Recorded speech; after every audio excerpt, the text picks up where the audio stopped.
4 महीने के अंदर इन्होंने पाकिस्तान का बेड़ा गर्क करके रख दिया।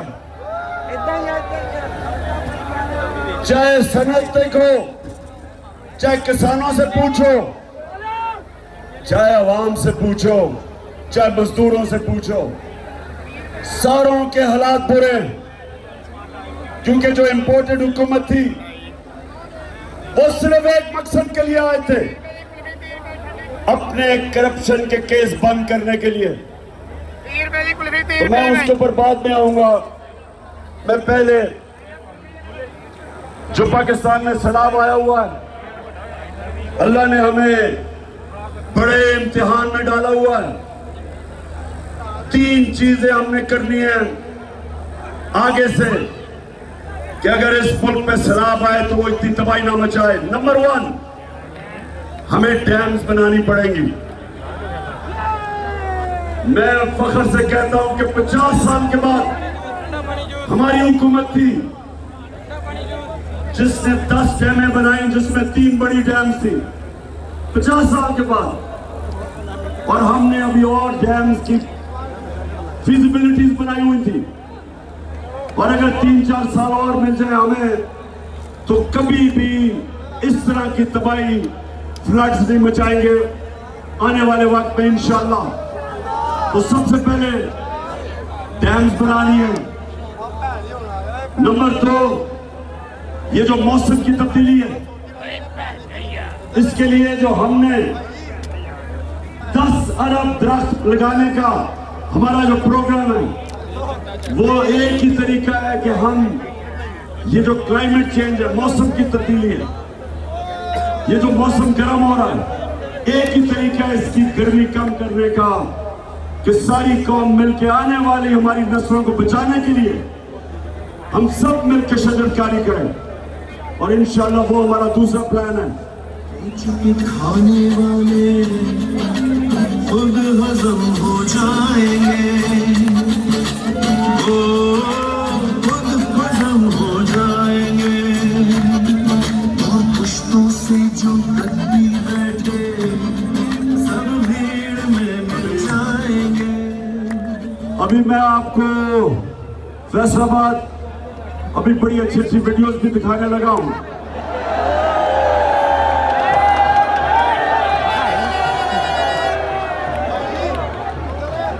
लेकिन उससे पहले मौसम का मैं सिर्फ आपको बता दूं कि हमने मौसम की तब्दीली को भी रोकने के लिए कौम ने मिलकर शजरकारी करनी है। हमने डैम्स बनानी। और तीसरी चीज, जब पानी आता है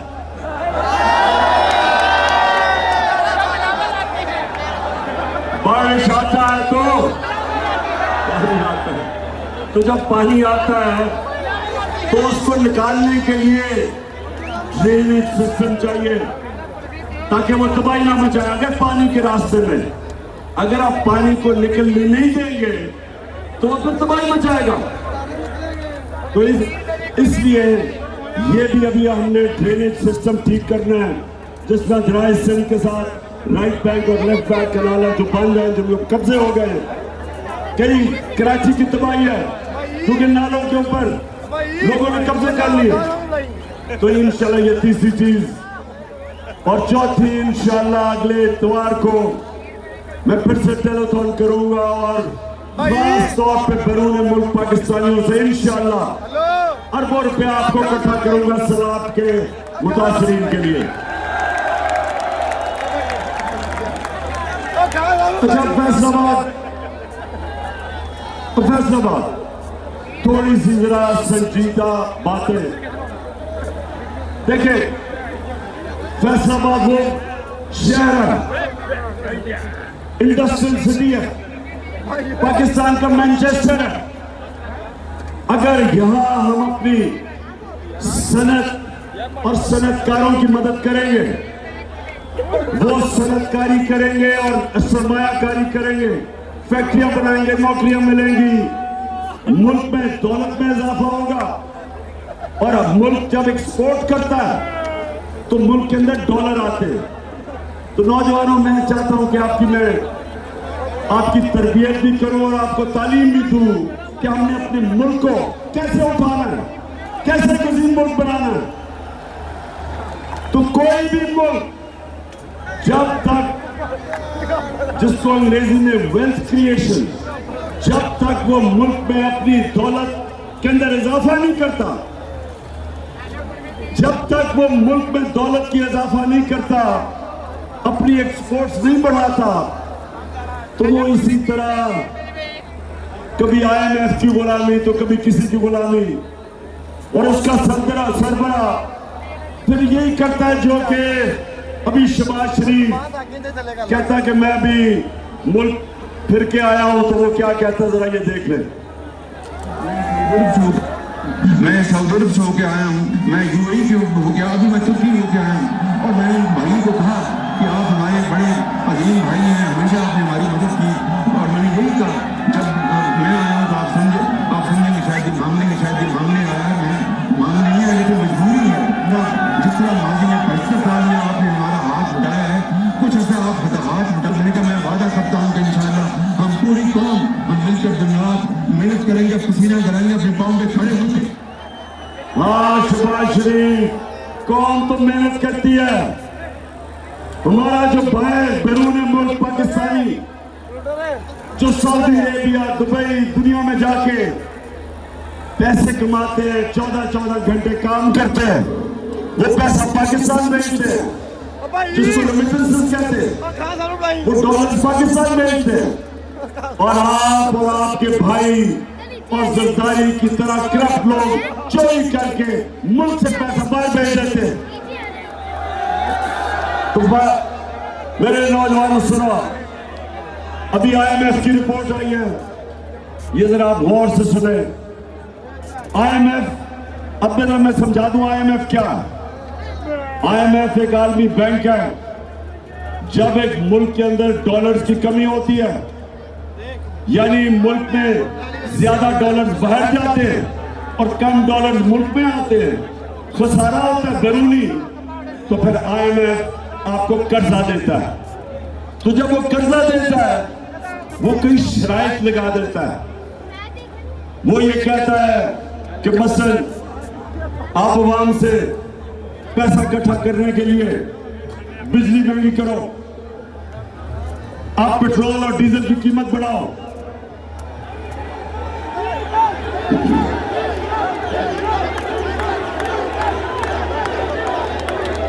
वो जोर लगाता है।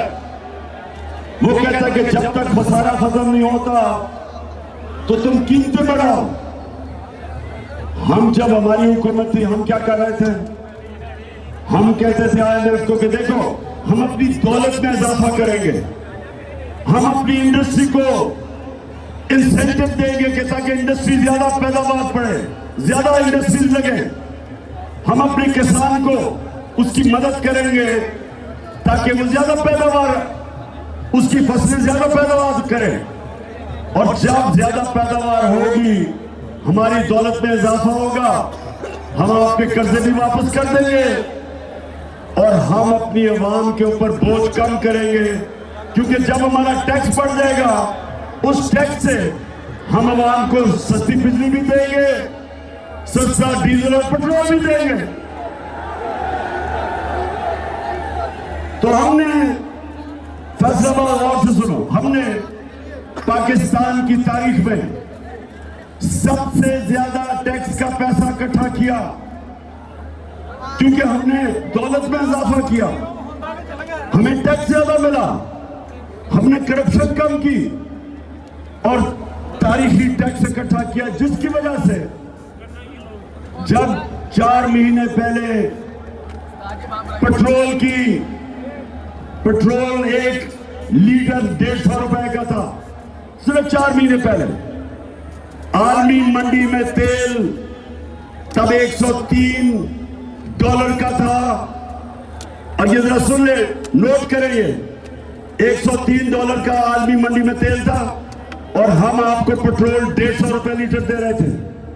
आज आर्मी मंडी में तेल $96 है, कम हो गया, लेकिन आज आपको 236 रुपए लीटर पेट्रोल पड़ा, क्योंकि हमने अपने पेट्रोल की कीमत नीचे रखी थी। हमने टैक्स से ज्यादा पैसा इकट्ठा करके हमने अवाम पे बोझ नहीं पड़ने दिया। हमने बिजली की कीमत हमारे दौर में 18 रुपए लीटर, 18 रुपए यूनिट थी, आज 36 रुपए यूनिट है, दुगनी, और टैक्स लगा के तो 50 रुपए यूनिट बन जाती है। हमने लोगों के ऊपर बोझ नहीं पड़ने दिया, हमने अवाम के ऊपर बोझ नहीं पड़ने दिया। 4 महीने के अंदर, और तो छोड़े डीजल किधर गया, पेट्रोल किधर गया, बिजली किधर गई। आज आटा कराची के अंदर जो हमारे दौर में 20 केजी आटा 850 रुपए पे बिक रहा था, कराची में 2000 रुपए पे नहीं मिल रहा। तो ये कौन सी क़यामत आ गई कि 4 महीनों के अंदर महंगाई आसमान पे और माइशत जमीन पे। ये इन्होंने किया है इस इंपोर्टेड हुकूमत ने। और IMF क्या कह रहा है? IMF कह रहा है आगे भी हालात बुरे हैं। IMF ये कह रहा है कि आने वाले दिनों में अभी बिजली और महंगी होगी, करनी पड़ेगी पाकिस्तान को बिजली और महंगी।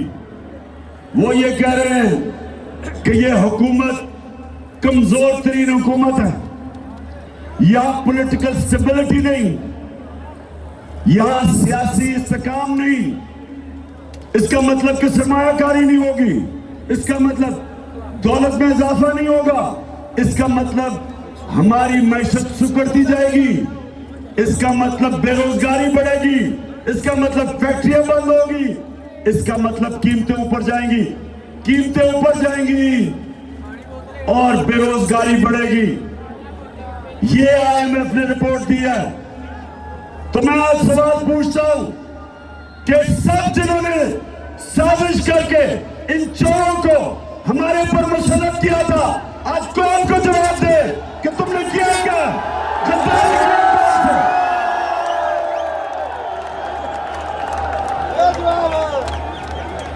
आज कौन आपसे जवाब मांग रही है?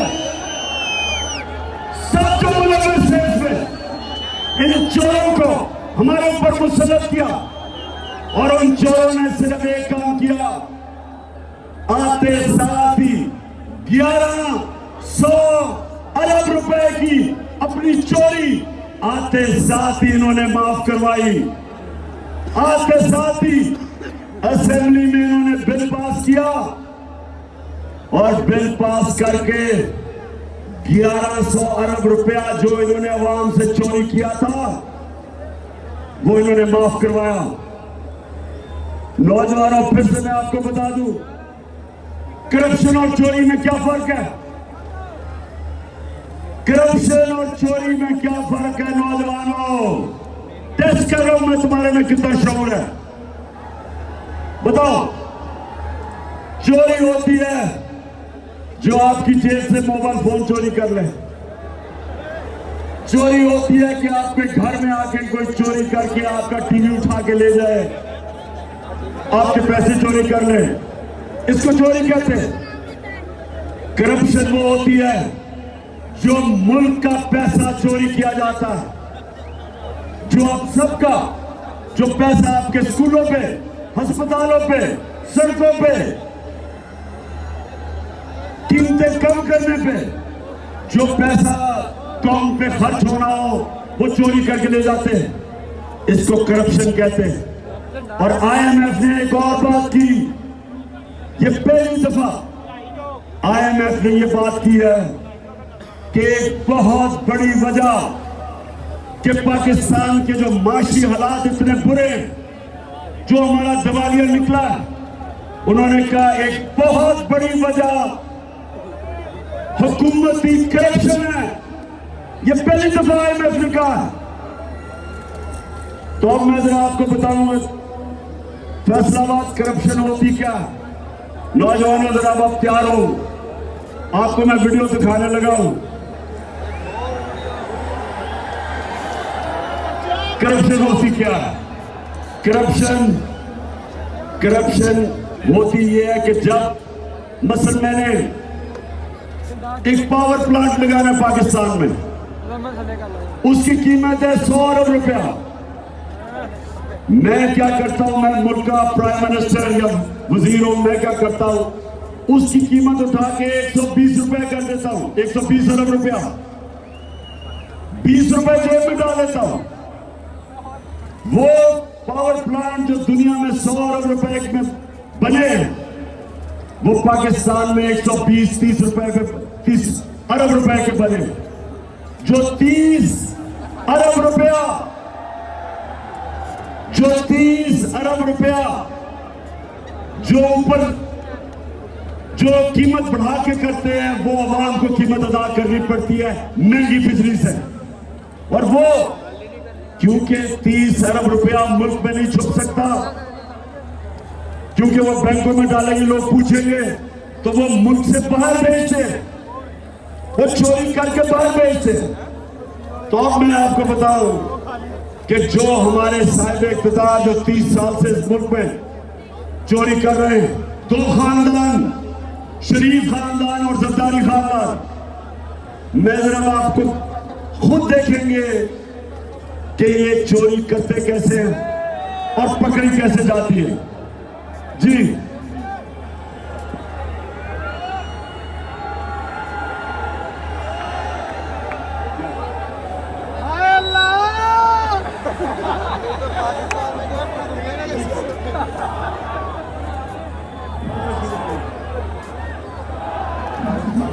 इसलिए है कि आपकी प्रॉफिट आप दे सकते हैं, क्योंकि आपने वेल शेयर के अंदर जो आपकी 4 अपार्टमेंट्स हैं, उनकी 1 अरब से ज्यादा, 1 अरब रुपए से ज्यादा उनकी कीमत है। अब 4.5 अरब तक पहुंच गई है उनकी कीमत। आपने अपनी जो टैक्स टोटल आमदनी बताई है 94 में 1.5 लाख रुपए। मुझे ये बताएं कि आपने अरबों रुपए की मिलफेयर में प्रॉपर्टी खरीदी कैसे?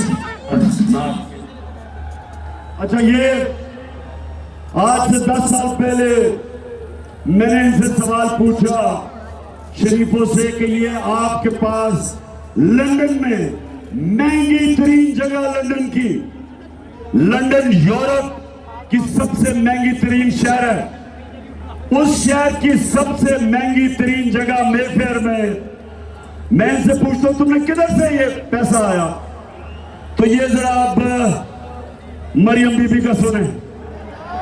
मुझे लगा कि आप लोगों को बेवकूफ नहीं बना सकते। मेरी लंदन में प्रॉपर्टी तो दूर की बात है, मेरी पाकिस्तान में भी कोई प्रॉपर्टी नहीं है। मैं अपने वालिद के साथ और मुझे समझ नहीं आई कि मेरी और मेरी वालदा की और बहन भाइयों की प्रॉपर्टी ये कहाँ से निकाल के ले आए हैं। मेरे नाम पाकिस्तान में कोई प्रॉपर्टी नहीं है, ये तो इंग्लैंड की बात है।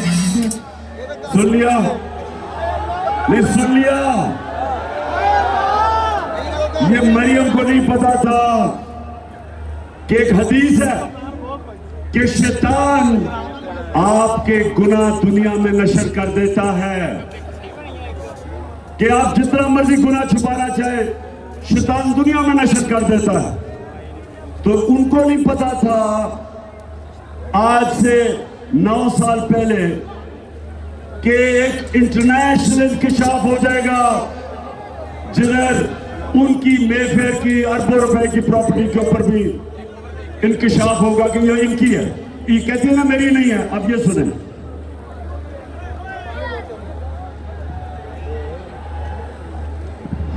नवाज शरीफ, मरियम नवाज, हसन नवाज और हुसैन नवाज के बैरून मुल्क खुफिया सासों का इंकशाफ।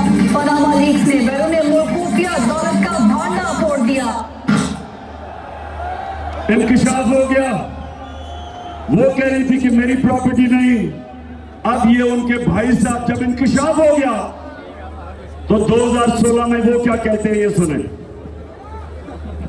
मैं इस बात को तस्लीम करता हूँ कि अल्हम्दुलिल्लाह पाक नीम के ऊपर जो अपार्टमेंट्स हैं वो अल्हम्दुलिल्लाह हमारे हैं। मैं इस बात को तस्लीम करता हूँ कि उनको ऑफशोर कंपनीज नेस्को लिमिटेड और नीलसन लिमिटेड जो है उनको ओन करती हैं। और मैं आपको ये भी अर्ज करता हूँ उनको होल्ड कर रही है इस वक्त मरियम नवाज शरीफ, मेरी हमशीरा जो है। ठीक है जी, समझ गए? अब समझ गए? ये समझ गए कि करप्शन क्या होती है। यहां से पैसा चोरी किया, हुंडी हवाले से लंदन भिजवाया, उधर क्योंकि नवाज शरीफ अपने नाम पर ही लेना चाहता था, कंपनी बनाई, कंपनी की मालिका बनाई मरियम नवाज, और उसके नाम पे 4 महंगे तरीन अरबों रुपए के लंदन में प्रॉपर्टी ले ली। अब ये क्यों कह रहे थे कि हमारी नहीं है? क्योंकि ये बता ही नहीं सकते कि किधर से पैसा आया कि इतनी महंगी प्रॉपर्टीज ले लें। अच्छा, जब ये सारा सामने आ गया तो लोगों ने मरियम से पूछा कि ये बताएं कि जनाब आपके पास पैसा किधर से आया। तो आप ये जरा सुने कि मरियम क्या कहती है, सुने जरा। हसन हुसैन के पास आज जो भी है वो उनके वालिद से उनको नहीं आया। वो कहते हैं ना, ये पैसा कहाँ से आ गया कि बच्चे इतनी छोटी छोटी उम्रों में अमीर हो गए और अरबपति हो गए। तो वो एक अरबपति दादा की पोते हैं। उस अरबपति दादा के पोते हैं जो 1960s और 70s में पाकिस्तान का अमीर तरीन इंसान था। ये जो एसेट्स हैं, ये जो बिजनेस के लिए पैसा है, ये सारा दादा से डायरेक्टली बच्चों को ट्रांसफर हुआ। सुन लिया, ये सुन लिया। मरियम कहती है कि हमारा तो दादा इतना अमीर आदमी था कि हमारे पास तो ये पैसा दादे ने दे दिया। अच्छा, अब दादे ने दे दिया तो दादे का जो बेटा शहबाज शरीफ था वो ये क्या कहता है? मेरे खानदान को 22 खानदानों में शुमार नहीं होता था। मुझे इसके ऊपर बाइस फख्र है कि मेरे वालिद का ताल्लुक एक गरीब किसान के घराने से था।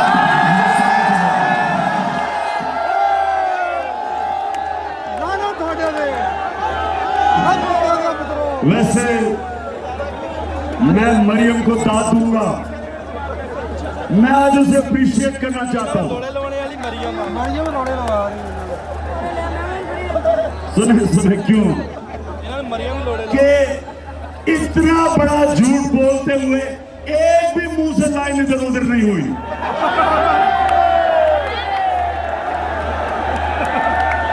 यानी झूठों का बादशाह बना। इतने सीधे मुंह से मेरा तो दादा बड़ा अमीर आदमी था। वो या तो दादा कोई और था या शहबाज शरीफ। वो शहबाज शरीफ कहते मेरा दादा था, वो कहते मेरा दादा अरबपति था। अब ये मैं आपको क्यों दिखा रहा हूं? ये इसलिए दिखा रहा हूं मेरी कौम आप समझ जाओ कि 30 साल से आपके मुल्क को लूटा जा रहा है।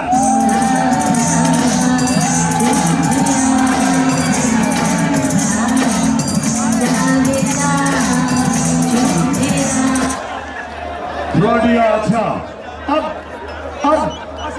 दूसरी तरफ आ जाओ। आसिफ जरदारी, अब आसिफ जरदारी मुल्क की सबसे बड़ी बीमारी आप सब जानते हैं। अब ये सुने, इसने $60 मिलियन जो होता है 13 अरब रुपया, 13 अरब रुपया इसमें स्विट्जरलैंड में रखा हुआ था। मुशर्रफ की हुकूमत ने जब पता चला तो मुशर्रफ की हुकूमत ने कानूनी कार्रवाई की और वो जो पैसा था वो कानूनी कार्रवाई के बाद वो पाकिस्तान को आना था। लेकिन जनरल मुशर्रफ ने इस मुल्क के ऊपर इतना बड़ा जुल्म किया कि इनको दोनों को एनआरओ दे दिया और माफ कर दिया, जबकि जनरल मुशर्रफ का पैसा ही नहीं था माफ करने के लिए। मेरी तरह के लोगों ने शोर मचाया कि कैसे आप माफ कर सकते हैं, पैसा तो कौम का था। तो 13 अरब रुपया इनका माफ हुआ। अब ये जरदारी डर गया, इसने एम्बेसडर को भिजवाया, बर्तानिया से एम्बेसडर को स्विट्जरलैंड भिजवाया, ये तक प्रेसिडेंट था, और इसने वो सारे सबूत खत्म किए। जरा ये देखें, ये स्विट्जरलैंड में ये इंतहाई खुफिया और पुरस्कार ड्रामा जनेवा में उस वक्त मंजरेआम पर आया जब पीर को सुबह 9 बजे वाजिद शमसुल हसन और नैब के सीनियर एहलकार दानिश्वर मलिक जनेवा में पाकिस्तानी हाई कमीशन के सिफारतीकार में प्रोसिक्यूटर जनरल के दफ्तर पहुंचे। जराये के मुताबिक प्रोसिक्यूटर जनरल कई घंटों तक पाकिस्तानी हाई कमिश्नर और नैब के एहलकार को ये दस्तावेजात देने से मना करते रहे, क्योंकि इन दस्तावेजात को पाकिस्तानी सिफारतखाने की जानिब से कोई बाज़ाब्ता तौर पर वसूल नहीं कर रहा था। एनआरओ के बाद ये केस बंद कर दिए गए थे, मगर अब एनआरओ के खात्मे के बाद इस बात के मजबूत शवाहिद थे कि स्विस केस दोबारा खुल सकते हैं और ये शवाहिद पाकिस्तान की आला शख्सियत के खिलाफ इस्तेमाल हो सकते हैं। इत्तलात के मुताबिक जनेवा में हुकूमत पाकिस्तान के साबिक वकील जैक पी से मुकदमात के असल सबूत वापस मांगे गए, जिस पर वकील ने ये कहकर सबूत वापस करने से इनकार कर दिया कि पाकिस्तान की एक आला शख्सियत इन मुकदमात में मुलजिम है। तो ये जब ये एनआरओ मिला बरतानिया से, जरदारी ने एम्बेसडर को भेजा, तब ये सदर था, वो वॉशिंगटन, वो जनीवा गया, उसने सारे सबूत जो आप देख रहे थे सारे सबूत उठा के और 13 अरब रुपया जो कौम का चोरी हुआ था वो सारे सबूत खत्म कर दिए। तो ये जो दो घर हैं, ये जो 30 साल से लूट रहे हैं, इनको दोनों को मुल्क पर मुसल्लत किया गया। और ये जो दो घर हैं, ये पाकिस्तानी गौर से सुन लें, ये 20 साल एक दूसरे को चोर कहते रहे। 20 साल जरदारी कहता था नवाज शरीफ चोर है और नवाज शरीफ कहता था जरदारी करप्ट है। 20 साल। और जब तहरीक इंसाफ की सुनामी आई, दोनों इकट्ठे हो गए, दोनों चोर मिल गए और अब इनको हमारे ऊपर मुसल्लत किया गया। 4 महीने में सारी कौम देखोगे उन्होंने किया क्या हमारे साथ। और मैं अब आपसे जो सबसे संजीदा बात करना चाहता हूं वो ये, अब ये मुल्क को संभाल नहीं सक रहे, मुल्क के हालात बिगड़ते जा रहे हैं। IMF ने भी कह दिया है कि जब तक पाकिस्तान में सियासी इस्तेकाम नहीं होगा मुल्क के हालात बिगड़ते जाएंगे, माशरत नीचे जाती रहेगी, बेरोजगारी बढ़ती जाएगी, महंगाई बढ़ती जाएगी और पाकिस्तान में इंतशार का डर है, ये IMF कह रहा है। तो सवाल ये होता है कि ये दोनों क्यों इलेक्शन करवाने से डरते हैं? क्योंकि सिर्फ इलेक्शन की वजह से मुल्क में इस्तेकाम आएगा सियासी। तो ये क्यों डरते हैं इलेक्शन से? ये डरते आपकी वजह से हैं। इनको पता है कि जब इलेक्शन हुआ इनका नाम और निशान मिट जाएगा। और इसलिए एक ये वजह है और दूसरी बड़ी इंपॉर्टेंट वजह है, पाकिस्तानियों सुनो, दूसरी वजह यह है कि नवंबर में नया आर्मी चीफ आने वाला है और ये दोनों जरदारी और नवाज शरीफ, इनकी पूरी कोशिश है कि ऐसा आर्मी चीफ आए जो ये अपना कोई फेवरेट लेके आए। ये अपना आर्मी चीफ लाना चाहते हैं क्योंकि पैसा इन्होंने चोरी किया हुआ है। ये डरते हैं कि यहां कोई तकड़ा आर्मी चीफ आ गया, एक मुहिब्बे वतन आर्मी चीफ आ गया तो वो पूछेगा इनसे। तो इस डर से ये बैठे हुए हैं कि ये दोनों मिलकर अपना आर्मी चीफ अपॉइंट करेंगे। अब मैं सारे पाकिस्तानियों से पूछता हूं, फैसलाबाद गौर से मेरी आप बात सुनो, ये तो जब इनको मुश्किल पड़ती है मुल्क से बाहर भाग जाते हैं, अरबों रुपया इनका मुल्क से बाहर।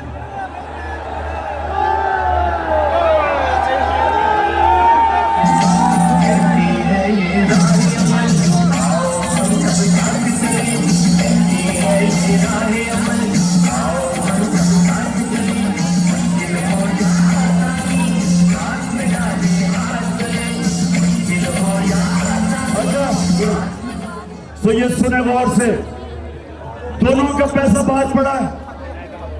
दोनों जब मुश्किल आती है, जरदारी जेल से निकल के मुशर्रफ के दौर पर भाग गया, नवाज शरीफ जेल से निकल के मुल्क से बाहर भाग गया, एनआरओ लेके दोनों वापस आ गए। फिर थोड़ी मुश्किल पड़ी जब जरदारी ने कहा मैं ईंट से ईंट बजा दूंगा, डर के फिर बाहर भाग गया।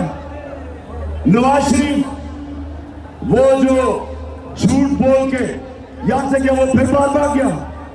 बच्चे इनके बाहर, इसके नवाज शरीफ के 2 बेटे कहते हैं कि हम पाकिस्तान की शहरी नहीं, वो बाहर बैठे। जरदारी वो आदमी है जिसने मेमो गेट के अंदर अमेरिकियों को कहा था, हुसैन हुक्कानी को उसने भेजा, एडमिरल मलन को, कि मुझे पाकिस्तानी फौज से प्रोटेक्शन चाहिए। ये सुनेगा।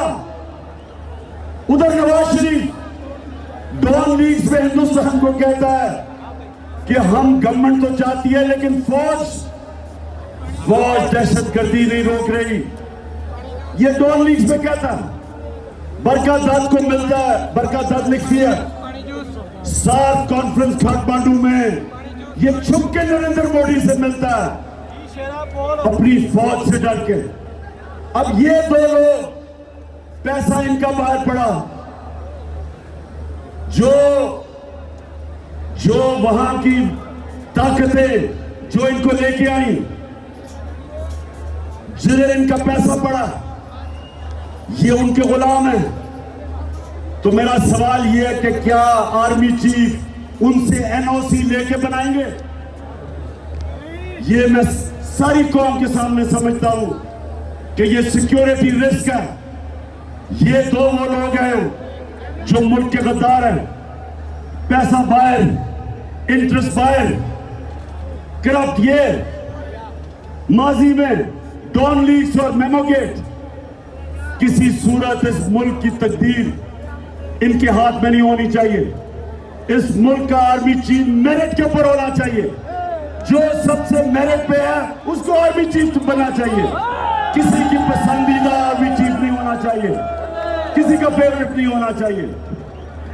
तो फैसलाबाद, अब मुझे पता है हिंदुस्तान का मैच शुरू होने लगा और पाकिस्तान का।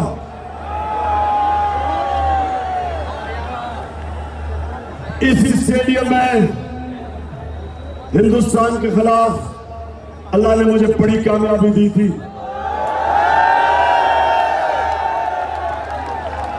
आज भी हम सोचते हैं कि हमारी इंशाल्लाह टीम अच्छी करेगी।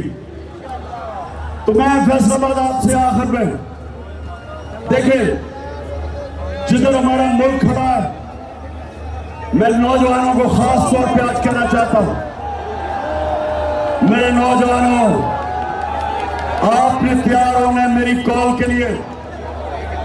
इस मुल्क की हकीकी आजादी के लिए आपने मेरे साथ खड़ा होना है। आप सब मुझे बताएं कि क्या जब मैं आपको कॉल दूंगा आप मेरे साथ निकलेंगे? माशाल्लाह और इंशाल्लाह। और मैं अपनी बहनों को भी खास तौर पे, क्योंकि हमारी ख्वातीन भी घरों में इंकलाब आ रहा है। 2 तरह के इंकलाब होते हैं फैसलाबाद। एक इंकलाब होता है खूनी इंकलाब, जब ऊपर वो कब्जा कर लेती है एक ऐसी एलीट, एक ऐसा साहिब इख्तियार जो मुल्क का खून चूसते हैं। तो या उनको एक खूनी इंकलाब जो आयतुल्लाह ख़ुमैनी लेके आया था ईरान में, या वो खूनी इंकलाब से जाते हैं और या सारी कौम मिलके इलेक्शन के जरिए इनको खत्म करती है।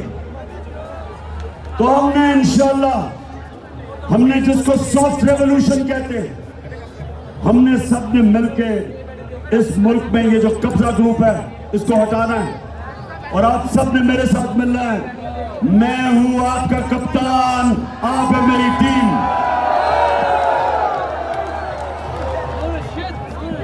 और फैसलाबाद इलेक्शन भी आ रहा है, यहाँ एक इलेक्शन भी है। आपको पता नोटों का, फैसलाबाद में भी 1-2 लोटे निकले हैं।